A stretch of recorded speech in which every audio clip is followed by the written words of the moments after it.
ونستعينه ونستغفره ونؤمن به ونتوكل عليه ونعوذ بالله من شرور أنفسنا ومن سيئات أعمالنا من يهده الله فلا مضل له ومن يضلله فلا هادي له ونشهد أن لا إله إلا الله وحده لا شريك له ونشهد أن سيدنا ونبينا وحبيبنا وشفيعنا محمدًا عبده ورسوله الذي أرسل إلى الخلق كافة بشيرا ونذيرا وداعيا إلى الله بإذنه وسراجا منيرا وبشر المؤمنين بأن لهم من الله فضلا كبيرا فهو الحبيب الذي ترجى شفاعته لكل هول من الأحوال مقتحمين ومن تكن برسول الله نصرته إن تلقه الأسد في آجامها تجمي جاءت لدعوته الأشجار ساجدة تمشي إليه على ساق بلا قدم يا رب صل وسلم دائما أبدا على حبيبك خير الخلق كلهم وقال الله تبارك وتعالى في شان حبيبه إن الله وملائكته يصلون على النبي يا أيها الذين آمنوا صلوا عليه وسلموا تسليما الصلاة والسلام عليك يا سيدي يا رسول الله الصلاة والسلام عليك يا سيدي يا حبيب الله اللهم رب اشرح لي صدري ويسر لي أمري واحلل عقدة من لساني يفقه قولي ربي يسر ولا تعسر وتمم بالخير وبك نستعين يا فتاح الصلاة والسلام عليك يا سيدي يا نبي الله وعلى آلك وأصحابك يا سيدي يا نور الله يا رحمة الله إني خائف وجل يا نعمة الله إني مفلس عاني وليس لي عمل ألقى العليم به سوى محبتك العظمى وإيماني فكن أماني من شر الحياة ومن شر الممات ومن إحراق جسماني وكن غناي الذي ما بعده فلس وكن فكاكي من أغلال عصياني تحية الصمد المولى ورحمته ما غنت الورق في أوراق أغصاني عليك يا عروتي الوثقى ويا سندي الأوفى ومن مدحه روحی و ریحانی حمد و صلاۃ کے بعد نہایت ہی واجب الاحترام معزز سامعین ذی وقار اللہ رب العزت جل جلالہ و عم نوالہ کے فضل و کرم سے اور حضور پر نور سید العالمین محمد الرسول اللہ صلی اللہ تعالی علیہ وآلہ وسلم کہ نظر کرم سے آج ہم ذکر حسین کی محفل میں شرکت کرنے کی سعادت حاصل کر رہے ہیں۔ آپ حضرات کے تعاون سے آج کی یہ محفل منعقد ہے، بلا شبہ آپ خراج تحسین کے لائق ہیں۔ اللہ تعالیٰ اس کا عظیم اجر دین و دنیا میں آپ سب کو عطا فرمائے۔ ذکر حسین کی محفل ہے۔ یزید کل بھی پریشان تھا وجود حسین سے، یزید آج بھی پریشان ہے ذکر حسین سے۔ تو اپنے موضوع کی طرف آنے سے پہلے بطور اصلاح یہ بات عرض کرنا چاہتا ہوں، جب ہم نظم کی صورت میں، اشعار کی صورت میں اللہ تبارک و تعالی کی تعریف کریں، اس کی صفات کو بیان کریں، اس کی قدرت کو نظم کی صورت میں بیان کریں، تو اس کو ہم حمد باری تعالی کہتے ہیں۔ اور جب نظم کی صورت میں نبی پاک علیہ السلام کی تعریف کریں تو اس کو ہم نعت مصطفیٰ صلی اللہ تعالیٰ علیہ وسلم کہتے ہیں، اور جب ہم کسی صحابی، کسی ولی کی تعریف نظم کی صورت میں کریں، شعر و اشعار کی صورت میں کریں تو اس کو ہم منقبت کہتے ہیں۔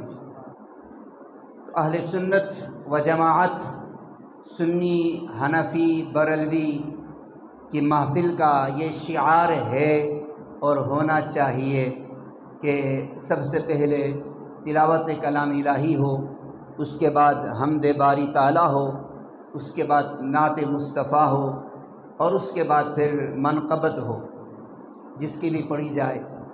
چونکہ آج ذکر حسین ہے تو ظاہر ہے منقبت امام حسین رضی اللہ تعالیٰ عنہ کی ہوگی، مگر غلط فہمی کی وجہ سے یہ ہوا کہ آج کی اس محفل پاک میں 4 دوستوں نے منقبت ہی پیش کی، نہ تو حمد باری تعالیٰ کسی نے پیش کی اور نہ کسی نے نعت پیش کی۔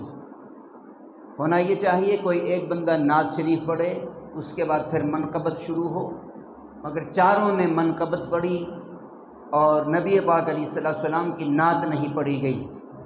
اس چیز کا خاص خیال کیا جائے۔ اللہ تعالیٰ مجھے، آپ کو، ہم سب کو عمل کی توفیق عطا فرمائے۔ اب میں اپنے موضوع کی طرف آتا ہوں۔ قرآن مجید فرقان حمید میں اللہ تبارک و تعالیٰ کا ارشاد ہے وَرِضْوَانٌ مِّنَ اللَّهِ اکبر، اور اللہ کی طرف سے رضا کا مل جانا یہ اس کی بہت بڑی نعمت ہے۔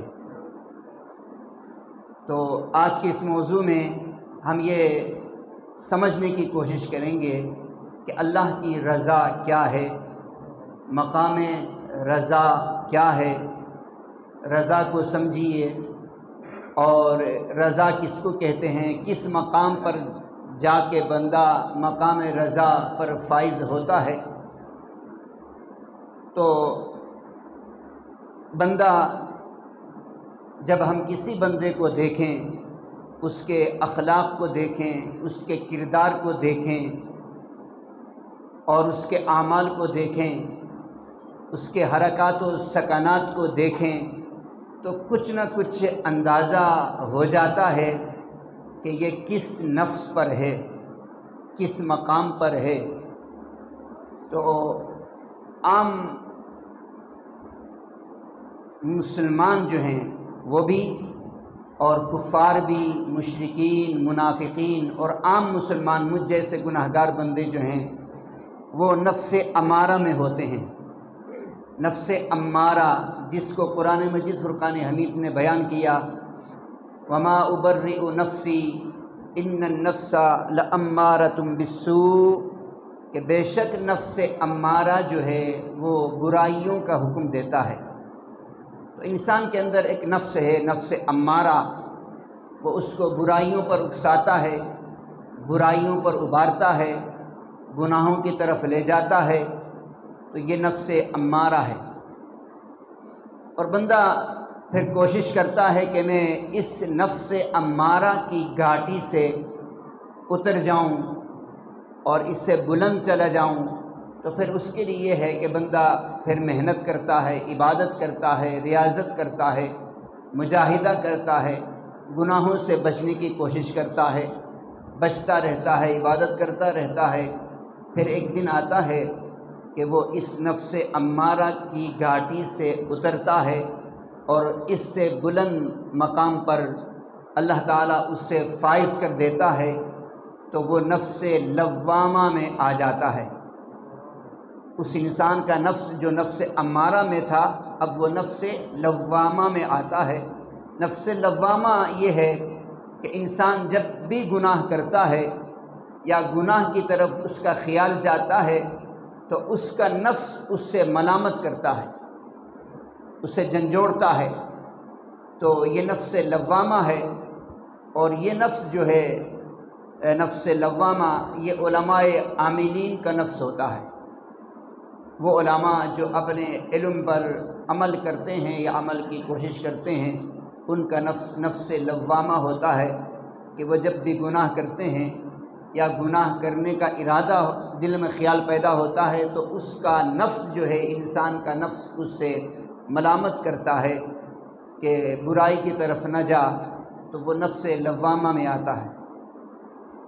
پھر انسان کوشش کرتا ہے، محنت کرتا ہے اور عبادت و ریاضت میں، روحانیت میں لگا رہتا ہے، محنت کرتا رہتا ہے، گناہوں سے بچتا ہے، استقامت کے ساتھ جب عبادت کرتا رہتا ہے تو اللہ تبارک و تعالیٰ اس سے اگلا نفس ملہمہ نصیب فرما دیتا ہے۔ نفس ملہمہ جو ہے، جب بندہ نفس ملہمہ کے مقام پر پہنچتا ہے تو یہ صالحین کا نفس ہے، جو تقوی پرہیزگاری کی طرف ہیں، ان کا نفس ہے۔ تو نفس لوامہ میں یہ ہوتا ہے کہ نفس لوامہ جو ہے، اس سے پہلے جو میں نے ذکر کیا اس کا ذکر بھی قرآن میں ہے کہ لا اقسم بالنفس اللوامہ، نفس لوامہ کے اللہ تعالی نے قسم کھائی۔ تو نفس لوامہ سے ترقی کر کے جب بندہ نفس ملہمہ پر آتا ہے تو نفس ملہمہ یہ ہے کہ بندے کے اندر نیکی کی رغبت، نیکی کی چاہت اور نیکیوں سے محبت، اور بندہ پھر نیکی کی طرف راغب ہوتا چلا جاتا ہے، نیکیاں کرنے میں اس کو خوشی محسوس ہوتی ہے اور گناہ سے وہ نفرت کرتا ہے، تو اس مقام کو نفس ملہمہ کہا جاتا ہے۔ اس نفس پر آ کر، اس مقام پر پہنچ کر بندہ شیطان سے اور گناہوں کے خطرے سے بچ تو جاتا ہے مگر اپنی محنت چھوڑ نہیں سکتا، عبادت کو کم نہیں کر سکتا۔ وہ جو محنت کر رہا ہے فرائض کے بعد نوافل میں، جو محنت کر رہا تھا اس محنت کو وہ ترک نہیں کر سکتا، چھوڑ نہیں سکتا۔ اگر چھوڑ دے گا پھر دوبارہ نفس لوامہ میں، پھر اس کے بعد نفس امارہ میں گر جائے گا۔ خطرے سے تو بچ گیا مگر محنت نہیں چھوڑنا، محنت کرتا رہے گا، عبادت کرتا رہے گا تو اللہ تبارک و تعالیٰ اس سے بھی بلند اگلا مقام عطا فرماتا ہے۔ اس کو کہتے ہیں نفس مطمئنہ، جس سے قرآن مجید فرقان حمید میں ارشاد ہے یا ایتھا النفس المطمئنہ، اے نفس مطمئنہ والے۔ تو یہ نفس مطمئنہ یہ وہ مقام ہے، یہاں سے ولایت کی ابتدا ہوتی ہے، ولایت کی ابتدا یہاں سے ہوتی ہے۔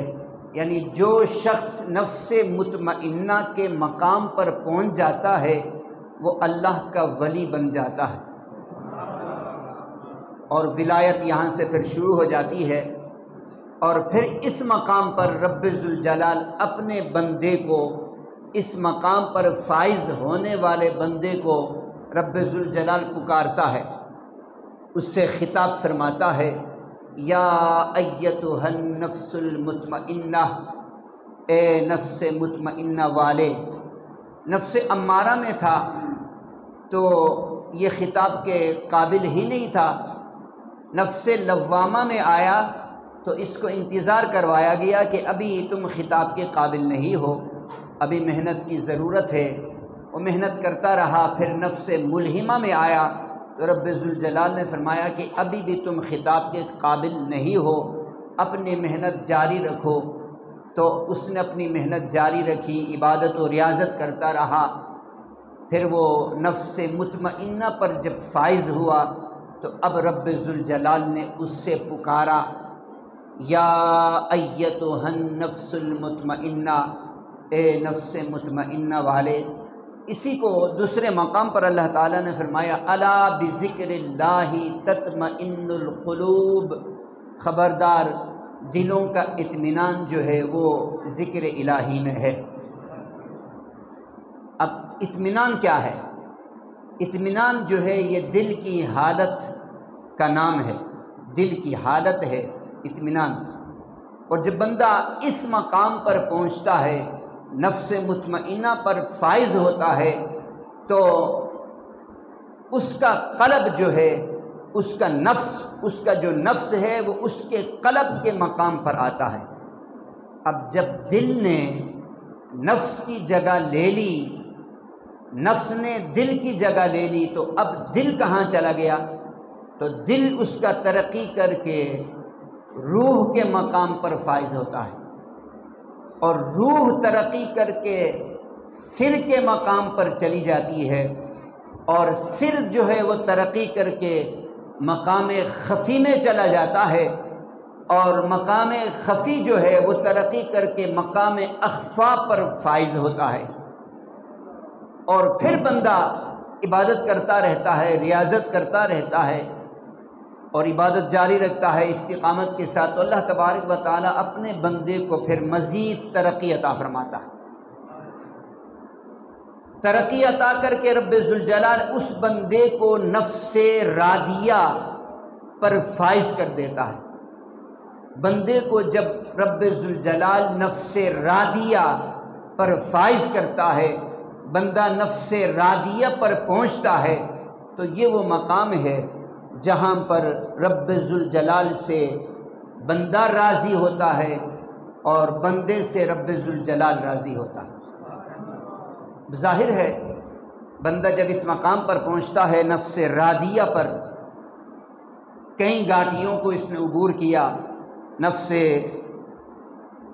امارہ میں تھا، محنت کی، نفس لوامہ میں آیا، پھر محنت کی نفس ملہمہ میں آیا، پھر محنت کی نفس مطمئنہ میں آیا، پھر محنت کی نفس نے اس کے دل کے مقام پر جو ہے فائز ہوا، دل ترقی کر کے جو ہے روح کے مقام پر فائز ہوا، روح ترقی کر کے سر کے مقام پر فائز ہوئی، سر ترقی کر کے خفی کے مقام پر آیا، خفی ترقی کر کے مقام اخفا پر آیا۔ تو ظاہر ہے اتنی جب محنت کرنے کے بعد پھر بندہ جب جو ہے وہ مقام نفس راضیہ، مقام راضیہ پر فائز ہوا، تو رب ذوالجلال پھر مقام راضیہ، نفس راضیہ کا صلہ بھی اپنے بندے کو عطا فرماتا ہے۔ اور نفس راضیہ کا صلہ کیا ہے؟ وہ نفس راضیہ کا صلہ جو ہے نفس مردیہ ہے، نفس مردیہ۔ تو نفس راضیہ میں تھا بندہ، تو بندہ اپنے رب کا طالب تھا، مردیہ میں آیا تو مطلوب ہو گیا۔ نفس راضیہ میں بندہ جو ہے وہ محب تھا، اور نفس مردیہ میں آیا تو بندہ محبوب بن گیا، اور نفس راضیہ میں تھا بندہ تو یہ اپنے مولا کا طالب تھا، اپنے رب کا مرید تھا، مرید کا معنی ارادہ کرنے والا تھا، اور جب نفس مردیہ میں آیا تو یہ مراد ہو گیا، یہ مراد ہو گیا۔ تو یہ وہ مقام ہے نفس راضیہ، مقام رضا، یہاں سے پھر مقام رضا شروع ہوتا ہے، اور یہ وہ مقام ہے۔ بہت سارے لوگ اپنی کم عقلی، کم فہمی کی وجہ سے اللہ کے بندوں کی طاقتوں کا انکار کر دیتے ہیں، مگر اس مقام کو وہی جانتا ہے جو ان مقامات کو عبور کر کے وہاں پہنچتا ہے۔ یہ نفس راضیہ، مقام رضا، یہ وہ مقام ہے۔ اس مقام پر جب بندہ پہنچتا ہے عبادت و ریاضت کے ذریعے سے، اس مقام پر جب بندہ پہنچتا ہے تو رب ذوالجلال اس کو مقام کن نصیب فرما دیتا ہے، مقام کن نصیب فرما دیتا ہے۔ کیا مطلب؟ اب بندہ جو بھی اپنی زبان سے نکالے گا اللہ تعالیٰ اس کی بات کو قبول فرما دے گا۔ بندہ جو کہے گا رب ذوالجلال اس بندے کی کہی ہوئی بات کو رد نہیں کرے گا، قبول فرما لے گا۔ اب طاقت خدا کی ہے، ظاہر اس کے بندے سے ہو رہی ہے، اس مقام پر مقام کن نصیب ہوتا ہے۔ مثلا اس کی مثال قرآن سے میں آپ کو پیش کر دوں، یوسف علیہ السلام نے ارشاد فرمایا وقضی الامر، قضا ہو گئی، وقضی الامر، جو میں نے کہہ دیا وہ ہو گیا۔ بات کیا تھی؟ بات یہ تھی کہ ایک شخص جو ہے اس نے جھوٹی خواب بنا کے آیا، خواب اس نے کچھ دیکھا نہیں تھا، اس نے کہا کہ جھوٹی خواب بنا دی، بنانے کے بعد اس نے کہا میں نے یہ خواب دیکھا ہے۔ یوسف علیہ السلام سے اس نے پوچھا اس کی تعبیر کیا ہے؟ آپ نے فرمایا کہ اس کی تعبیر یہ ہے کہ تمہیں موت آئے گی اور بہت جلد موت آئے گی۔ تو اس شخص نے کہا کہ یہ تو ہوا ہی نہیں، یہ خواب تو میں نے دیکھا ہی نہیں۔ تو یوسف علیہ السلام نے اس مقام پر فرمایا تھا وقضی الامر، قضا ہو گئی، تو نے خواب دیکھا تھا یا نہیں دیکھا تھا وہ تمہارا مسئلہ ہے، لیکن جب میں نے کہہ دیا کہ تمہیں موت آئے گی تو اب آ کر رہے گی۔ کیوں؟ اس لیے کہ میں مقام رضا پر فائز ہوں۔ جو بندہ مقام رضا پر ہو اس کی زبان سے جو نکلے گی رب ذوالجلال اس کی دعا کو قبول فرمائے۔ جو زبان سے نکلی رب ذوالجلال اس کی بات کو رد نہیں کرتا، اس کو مقام رضا کہتے ہیں۔ ایک اور مثال، حضرت سیدنا غوث اعظم شیخ عبد القادر جیلانی رضی اللہ تعالیٰ عنہ کے پاس کچھ رافضی لوگ آئے۔ رافضی انہوں نے ایک بندے کو جوٹے میں مردہ بنا کر، جنازہ بنا کر، چرپائی میں لٹا کر، کفن پہنا کر، اوپر سے چادر ڈال کے غوث اعظم رضی اللہ تعالیٰ عنہ کی بارگاہ میں لے آئے۔ ان کا مقصد یہ تھا کہ ہم ان کی ولایت کو جانچیں گے اور ان کی ولایت کا مذاق اڑائیں گے۔ تو مذاق اڑانے کا مقصد تھا، ہر دور میں ہر شخص کے مخالف ہوتے ہیں، تو غوث اعظم رضی اللہ تعالیٰ عنہ کے بھی مخالف تھے۔ تو انہوں نے کہا کہ یہ بندہ فوت ہو گیا ہے، اس کی نماز جنازہ آپ ادا فرما دیں۔ آپ نے فرمایا ٹھیک ہے، صفیں بنا لو، میں نماز جنازہ پڑھا دیتا ہوں۔ صفیں بن گئیں، جنازہ سامنے رکھا گیا۔ جنازہ تو نہیں تھا، بندہ کو ویسے جنازہ بنا دیا گیا تھا، زندہ بندے کو مردہ بنا کر پیش کیا گیا تھا۔ تو غوث اعظم رضی اللہ تعالیٰ عنہ نے نماز جنازہ پڑھائی۔ اب وہ رافضی لوگ جو ہے خوش تھے کہ ابھی ہمارا بندہ اٹھ کھڑا ہوگا کہ میں تو زندہ ہوں، آپ نے کس کا جنازہ پڑھایا؟ آپ اپنے آپ کو غوث اعظم، اس مقام میں ولایت پر آپ فائز ہیں، آپ کو اتنا بھی نہیں پتہ چلتا کہ بندہ سامنے چارپائی میں مردہ ہے کہ زندہ ہے، بندہ اٹھ نہیں سکا۔ اور وہ بندے انتظار کرتے رہے کہ بھائی بندے نے کہا تھا کہ جیسا ہی جنازہ سلام پھیر دیا جائے گا میں اٹھوں گا، وہ اٹھا نہیں۔ چادر اٹھا کے دیکھا تو وہ فوت ہو چکا تھا۔ اب لوگوں نے کہا کہ یہ کیا ہوا، یہ تو زندہ تھا۔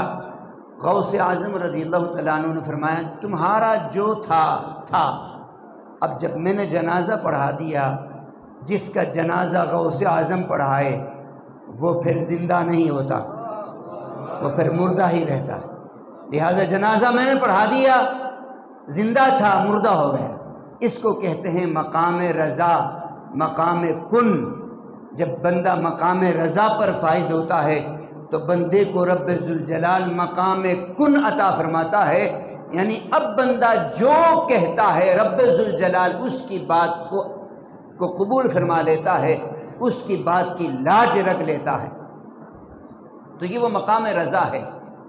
خود ہی کو کر بلند اتنا، ہر تقدیر سے پہلے خدا بندے سے خود پوچھے بتا تیری رضا کیا ہے۔ جب بندے نے اپنے آپ کو اتنے منازل سے، اتنے گھاٹیوں سے ترقی کر کے اپنے آپ کو اتنا بلند کر لیا، اب رب ذوالجلال خود پوچھتا ہے بندہ بتا اب تیری رضا کیا ہے، تیری رضا کیا ہے۔ تو یہ مقام رضا ہے۔ اب حضرت ذوالنون مصری رحمۃ اللہ تعالیٰ علیہ فرماتے ہیں کہ یہ مقام رضا کیا ہے؟ فرماتے ہیں اس کے 3 اجزاء ہیں، 3 جز ہیں۔ پہلا جز یہ ہے کہ ترک الاختیاری قبل القضاء، کہ اللہ کی طرف سے تکلیف آئی ہوئی ہے، اللہ کی طرف سے اس بندے پر تکلیف آئی، جو بندہ مقام رضا پر فائز ہے، اب اس بندے کے پاس اس تکلیف کو دور کرنے کا اختیار موجود ہے۔ وہ اختیار ذاتی نہیں ہے، عطائی ہے، اللہ تعالیٰ نے اسے عطا کیا ہے۔ تو وہ اللہ تعالیٰ کے اذن سے، اللہ تعالیٰ کی عطا سے، اللہ تعالیٰ کی بارگاہ میں دعا کر کے جو اللہ کی طرف سے تکلیف آئی ہوئی ہے اس تکلیف کو دور کر سکتا ہے، اس تکلیف کو دور کر سکتا ہے۔ کیوں؟ اس لیے کہ وہ مقام کن پر فائز ہے۔ وہ اگر کہہ دے الہی اس تکلیف کو مجھ سے دور کر دے، تو اللہ تعالیٰ فوراً ہی اس بیماری کو، اس تکلیف کو، اس حادثے کو، اس موت کو، آنے والی موت کو اللہ تعالیٰ دور کر دے گا اور تکلیف دور ہو جائے گی۔ تو ذوالنون مصری رحمۃ اللہ تعالیٰ علیہ فرماتے ہیں کہ مقام رضا کی پہلی جز یہ ہے کہ اللہ کی طرف سے جو تکلیف آئی ہوئی ہے اور بندے کے پاس اس تکلیف کو دور کرنے کا اختیار ہے، مگر بندے کو رب کی قضا سے اتنی محبت ہے، رب کی رضا سے اتنی محبت ہے، رب ذوالجلال کے امر سے اتنی محبت ہے کہ بندہ کہتا ہے کہ میں اس تکلیف کو دور کرنے کی دعا نہیں کروں گا، مجھے رب کی رضا پر راضی رہنا ہے۔ تو یہ مقام رضا کی پہلی جز ہے۔ وہ فرماتے ہیں مقام رضا کی دوسری جز یہ ہے، اللہ کی طرف سے جو تکلیف آئی ہوئی ہے اس تکلیف کو تکلیف نہ سمجھے۔ دل، اب بندہ جو ظاہر ہے جب آپ کو چوٹ لگی ہو، ہاتھ کٹ چکا ہو تو ظاہر ہے تکلیف ہوتی ہے، لیکن مقام رضا کی دوسری جز یہ ہے کہ بندہ اس تکلیف کو محسوس کرے تو خوشی کے ساتھ، اس تکلیف کو دل جو ہے خوشی کے ساتھ محسوس کرے، دل سرور محسوس کرے، خوشی کے ساتھ اللہ تعالیٰ کی طرف سے آئی ہوئی تکلیف کو خوشی کے ساتھ اس کو محسوس کرے، تو اس کو مقام رضا کی دوسری جز کہتے ہیں۔ اور مقام رضا کی تیسری جز یہ ہے کہ لٹنے والا لٹ جائے، قضا کی چھری پھر گئی، لٹنے والا لٹ گیا، اس کا کچھ بھی نہ رہا، جو اللہ تعالیٰ کی طرف سے تکلیف آئی ہوئی تھی وہ آ گئی، اور مقام رضا پر فائز رہنے والا شخص اس نے اس کو تکلیف کو برداشت کیا، کچھ بھی نہ رہا بندے کا، سب کچھ لٹ گیا، پھر بھی بندہ خوشی محسوس کرے، اللہ کی رضا پر راضی رہے۔ تو فرماتے ہیں کہ یہ تینوں اجزاء جس بندے کے اندر موجود ہوں تو وہ بندہ مقام رضا پر استقامت کے ساتھ فائز رہے گا۔ وگرنہ بہت سارے اولیاء ایسے بھی ہوئے جو نفس امارہ سے نفس لوامہ، پھر نفس ملہمہ، پھر نفس مطمئنہ، پھر نفس راضیہ پر مقام پر فائز ہوئے۔ مقام رضا پر فائز ہونے کے بعد وہ اس مقام پر قائم نہ رہ سکے، ڈگمگا گئے، ان کے قدم ڈگمگا گئے، مقام رضا پر فائز نہ رہ سکے، استقامت کے ساتھ فائز نہ رہ سکے۔ یہ وہ مقام ہے، اس مقام پر فائز رہنا ہر کسی کی بس کی بات نہیں ہے۔ کم ہی لوگ ایسے ہوتے ہیں کہ جو مقام رضا پر فائز رہتے ہیں اور ڈٹے رہتے ہیں، استقامت کے ساتھ رہتے ہیں۔ بہت سارے ایسے ہیں جو اس مقام پر پہنچ کر پھر نیچے گرتے ہیں۔ مثال کے طور پر شیخ احمد شربینی رحمۃ اللہ تعالیٰ علیہ مقام رضا پر فائز تھے، مقام رضا پر فائز تھے۔ ان کا ایک ہی بیٹا تھا، اولاد ہی ایک تھی، ایک ہی بیٹا تھا، وہ بیمار ہوا، بیوی اس کو بیٹے کو اٹھا کے آپ کے سامنے لاتی ہے، کہتی ہے دعا کریں اللہ تعالیٰ اس کو صحت دے، اور آپ فرماتے ہیں کہ بس اللہ کی رضا پر راضی رہو، اللہ کی قضا پر راضی رہو، اللہ کی رضا پر راضی رہو، دعا نہ کرو۔ اللہ کی طرف سے تکلیف آئی ہے تو اس تکلیف پر اللہ کی رضا پر راضی رہو۔ بیوی بار بار آتی ہے بچے کو لے کر، وہ یہی فرماتے رہے کہ اللہ کی رضا پر راضی رہو۔ آخر جب بچے پر نزع کی حالت طاری ہو گئی، موت کی حالت طاری ہو گئی، نزع کی حالت میں جب بچہ تڑپنے لگا موت کی تکلیف سے، اس وقت جب بچے کو سامنے بیوی لے کر آئی تو اب شیخ احمد شربینی رحمۃ اللہ تعالیٰ علیہ سے بچے کی اس تکلیف کو دیکھ کر برداشت نہ ہو سکا۔ اس مقام پر آ کے آپ نے دعا کی، الہی میں چاہتا ہوں کہ میرے بچے کو موت نہ آئے، میرے بچے کی موت منسوخ کر دے، میرے بچے کو زندگی عطا فرما۔ تو رب ذوالجلال نے بچے کو صحت مند کر دیا، موت منسوخ ہو گئی، زندگی مل گئی۔ اب یہاں پر شیخ احمد شربینی رحمۃ اللہ تعالیٰ علیہ کی بہت بڑی کرامت تو بن گئی۔ نزع کی حالت میں بچہ تڑپ رہا تھا، آپ کی دعا سے جو ہے وہ ٹھیک ہو گیا، زندگی مل گئی، بہت بڑی کرامت تو ہو گئی، مگر مقام رضا پر فائز نہ رہ سکے، مقام رضا سے ڈگمگا گئے، برداشت نہ کر سکے، صبر نہ کر سکے، مقام رضا پر استقامت کے ساتھ اس مقام پر فائز نہ رہ سکے۔ تو یہ ہوتا ہے، اس مقام رضا پر فائز رہنا ہر کسی کی بس کی بات نہیں ہوتی۔ تو یہ مقام رضا ہے۔ امام علی مقام امام حسین رضی اللہ تعالیٰ عنہ جو حضور علیہ السلام کی زبان چوستے رہے، جو حضور علیہ السلام کے کندھے پر سوار ہوتے رہے، جن کو خطبے کے دوران نبی پاک علیہ السلام نے گود میں بٹھایا، خطبہ موقوف کر دیا، جو نماز کی حالت میں، سجدے کی حالت میں آقا علیہ السلام کے پیٹھ پر سوار ہوتے رہے۔ آقا علیہ السلام نے امام علی مقام امام حسین کی خاطر نماز لمبی کر دی، سجدہ لمبا کر دیا۔ صحابہ کرام فرماتے ہیں کہ ہم نے سوچا شاید کوئی حادثہ پیش نہ آ گیا ہو، آقا علیہ السلام کو کوئی تکلیف نہ ہوئی ہو۔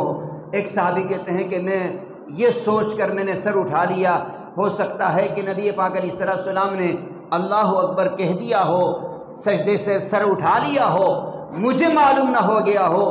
تو میں نے سر اٹھا کے دیکھا تو میں نے دیکھا کہ حضور کے جو ہے پیٹھ پر حسین سوار تھے۔ تو یہ وہ حسین ہیں جن کی تربیت نبی پاک علیہ السلام کی نے کی، اور جن کی تربیت نبی پاک علیہ السلام نے کی ہو، اور جن کی تربیت سے امام حسین رضی اللہ تعالیٰ عنہ مقام رضا پر فائز ہوں۔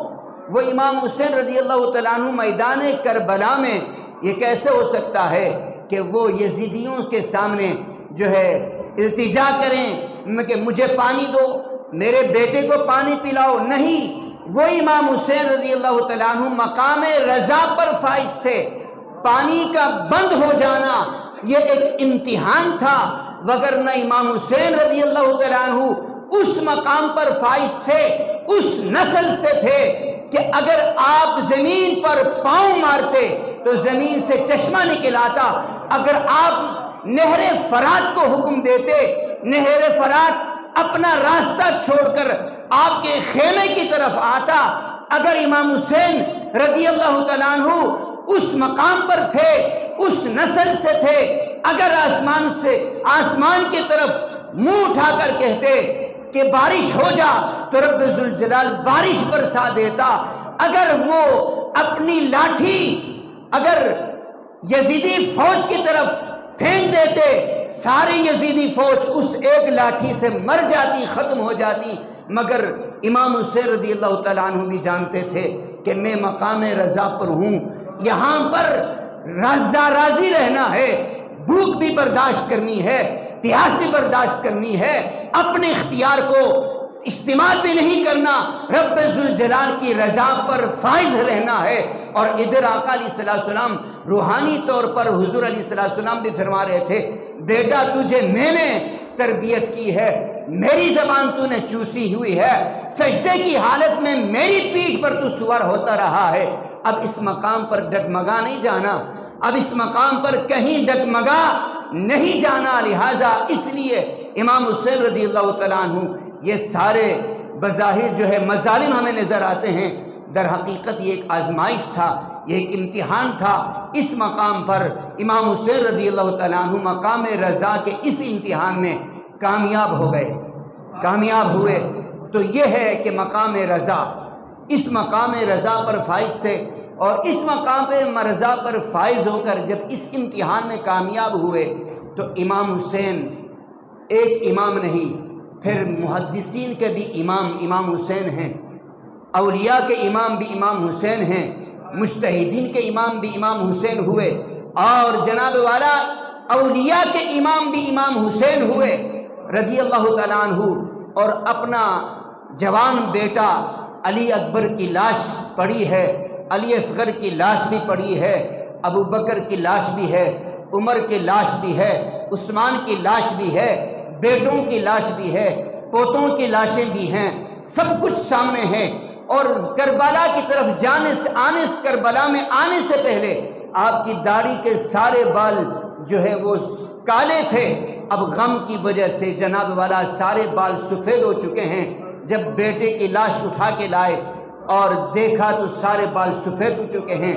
سب سے زیادہ غم اگر تھا تو وہ امام حسین رضی اللہ تعالیٰ عنہ کا تھا، اور ان کے خاندان میں بچ جانے والے بیویوں کو تھا، عورتوں کو تھا، مگر اس کے باوجود کسی نے ماتم نہیں کیا، کسی نے اپنے گربان نہیں پھاڑا، کسی نے یزید کے سامنے جا کے اپنے مظالم نہیں بیان کیے کہ ہم پر یہ ظلم ہوا ہے، یہ ظلم ہوا ہے، ہم پر جو ہے رحم کرو، ہمیں پانی پلاؤ۔ نہیں، وہ شجاعت بہادری کا مظاہرہ کیا اور یہ کر کے دکھایا کہ جو مظاہرہ مقام کربلا میں مقام رضا پر فائز ہو کر جس امتحان کو میں نے پاس کیا ہے، یہ رہتی دنیا تک یہ مثال بن جائے گی۔ ایسا شجاعت، ایسی بہادری کوئی پیش نہیں کر سکے گا۔ تو حضرات محترم، یہ اہل سنت و جماعت، سنی، حنفی، بریلوی مسلک کا جو موقف ہے وہ یہی ہے کہ امام حسین بھی مجاہد تھے، شجاع تھے، بہادر تھے، اور ان کے والد گرامی بھی بہادر تھے۔ من کنت مولاہ فہذا علی مولا، جس کا میں مولا ہوں میرے بعد سارے مسلمانوں کا، کل کائنات کا مولا علی ہیں۔ مولا علی رضی اللہ تعالیٰ عنہ تو ان کے والد گرامی کل مسلمین کے مولا ہیں، اور ان کی والدہ کل کائنات کی عورتوں کی سردار ہیں، جنتی عورتوں کی بھی سردار ہیں۔ ایسی ماں کا بیٹا ہو، ایسے باپ کا بیٹا ہو، پھر اس کو یوں بنا کر پیش کرنا آج کے دن کہ جناب والا امام حسین پر یہ ظلم ہوا، اور مظلوم تھے وہ یہ تھے، نہیں، ہم یہ کہتے ہیں کہ وہ اگرچہ یزید نے ظلم کیا، یزیدی فوج نے ظلم کیا، مگر وہ مقام رضا پر فائز تھے، وہ شجاع تھے، بہادر باپ کے بیٹے بہادر نے بہادری دکھائی، ان کے بیٹوں نے بہادری دکھائی، اور پھر وہ جو مولا علی رضی اللہ تعالیٰ عنہ کے چاہنے والے بن جاتے ہیں، محبان علی بن جاتے ہیں، شیعان علی بن جاتے ہیں، ان سے میں سوال یہ کرتا ہوں کہ مقام کربلا کو جب تم بیان کرتے ہو، جب تم لکھتے ہو، تو مختلف لوگوں کے بیٹوں کا تذکرہ کرتے ہو، عقیل کے بیٹوں کا تذکرہ کرتے ہو، مختلف لوگوں کے بیٹوں کا تذکرہ کرتے ہو، بتاؤ مولا علی رضی اللہ تعالیٰ عنہ کے بیٹوں کا نام کیوں نہیں لیتے ہو؟ کیوں نہیں لیتے ہو؟ جب تک سیدہ فاطمۃ الزہرا رضی اللہ تعالیٰ عنہ زندہ رہی، مولا علی رضی اللہ تعالیٰ عنہ نے دوسری شادی نہیں کی، حکم نہیں تھا، رسول پاک علیہ السلام نے منع فرمایا تھا، اور ان کی وفات کے بعد مولا علی رضی اللہ تعالیٰ عنہ نے 18 شادیاں کی، یک بعد دیگر 18 شادیاں کی۔ تو حسنین کے بعد اور ان کی والدہ کے بعد دوسری شادی سے جب بیٹا پیدا ہوا تو لوگ آئے اور کہا کہ علی مبارک ہو، اللہ تعالیٰ نے آپ کو بیٹا عطا کیا۔ فرمایا خیر مبارک، نام کیا رکھا؟ آپ نے فرمایا میں نے اپنے آقا و مولا حضور پر نور سید العالمین محمد الرسول اللہ صلی اللہ تعالی وسلم کے نام پر محمد نام رکھا۔ محمد بن حنفیہ کے نام سے مشہور ہوئے۔ پھر دوسرا بیٹا پیدا ہوا، لوگ مبارکباد دینے آئے، کہا کہ کیا نام رکھا؟ آپ نے فرمایا، مولا علی رضی اللہ تعالیٰ عنہ نے فرمایا کہ محمد کے بعد مجھے جو سب سے زیادہ پسند ہیں وہ ابو بکر ہیں، لہٰذا میں نے اپنے بیٹے کا نام ابو بکر رکھا۔ پھر تیسرا بیٹا پیدا ہوا، کیا نام رکھا؟ عمر رکھا۔ چوتھا بیٹا پیدا ہوا، کیا نام رکھا؟ عثمان نام رکھا۔ پھر حسن، آپ کے بیٹے حضرت حسن رضی اللہ تعالیٰ عنہ کے ہاں پہلا بیٹا پیدا ہوا تو حضرت علی رضی اللہ تعالیٰ عنہ آئے، گود میں اٹھایا، پیار کیا، نام رکھا علی، اس کا نام علی ہے۔ دوسرا بیٹا پیدا ہوا، آپ نے نام رکھا، اس کا نام ابو بکر ہے۔ اور تیسرا بیٹا پیدا ہوا، آپ نے نام رکھا عمر۔ چوتھا بیٹا پیدا ہوا، اس کا نام رکھا عثمان۔ پھر حسین رضی اللہ تعالیٰ عنہ کے ہاں بیٹے پیدا ہوئے، پہلے کا نام رکھا ابو بکر، دوسرے کا نام رکھا عمر، تیسرے کا نام رکھا عثمان۔ اب بتائیے مولا علی رضی اللہ تعالیٰ عنہ کو ان خلفائے ثلاثہ سے کتنی محبت تھی، کتنی محبت تھی کہ اپنے بیٹوں کا نام بھی ابو بکر و عمر عثمان، اپنے پوتوں کا نام بھی ابو بکر و عمر عثمان۔ اب ان کا نام نہیں لیتے، کیوں؟ اگر لیں گے تو یہ کہنا پڑے گا کہ مولا علی رضی اللہ تعالیٰ عنہ کے گھرانے میں اتنے عمر کہاں سے آئے، اتنے ابو بکر کہاں سے آئے، اتنے عثمان کہاں سے آئے؟ معلوم ہوا کہ مولا علی کو ابو بکر سے محبت ہے، مولا علی کو عثمان غنی سے محبت ہے، مولا علی کو عمر فاروق سے محبت ہے۔ اور پھر عمر فاروق رضی اللہ تعالیٰ عنہ نے مولا علی رضی اللہ تعالیٰ عنہ سے ان کی بیٹی کا رشتہ مانگا تو مولا علی رضی اللہ تعالیٰ عنہ نے بغیر کسی شرط کے اپنی بیٹی کا رشتہ دے دیا۔ اور تو اب یہ جو کہتے ہیں کہ ہم علی والے ہیں، ہم مولا علی والے ہیں، ہم مولا علی رضی اللہ تعالیٰ عنہ سے محبت کرنے والے ہیں، تو ان کا جواب، اس بات کا جواب پھر وہ یہ دیتے ہیں کہ مولا علی رضی اللہ تعالیٰ عنہ نے تقیہ کر لیا تھا، ڈر کے اپنی بیٹی کا رشتہ دے دیا، ڈر کے مارے اپنے بیٹوں کا نام ابو بکر رکھا۔ ارے تم تو مولا علی رضی اللہ تعالیٰ عنہ کو بزدل بنا کے پیش کرتے ہو، اور ہم مولا علی کو بھی بہادر بناتے ہیں، اور بہادر ہیں وہ، اور ہم ان کی بہادری کو بیان کرتے ہیں، ہم ان کے صاحبزادے کے بھی بہادری کو بیان کرتے ہیں۔ اللہ تبارک و تعالی آج کی اس محفل پاک کو اپنی بارگاہ میں شرف قبولیت عطا فرمائے۔ وآخر دعوانا ان الحمد للہ رب العالمین۔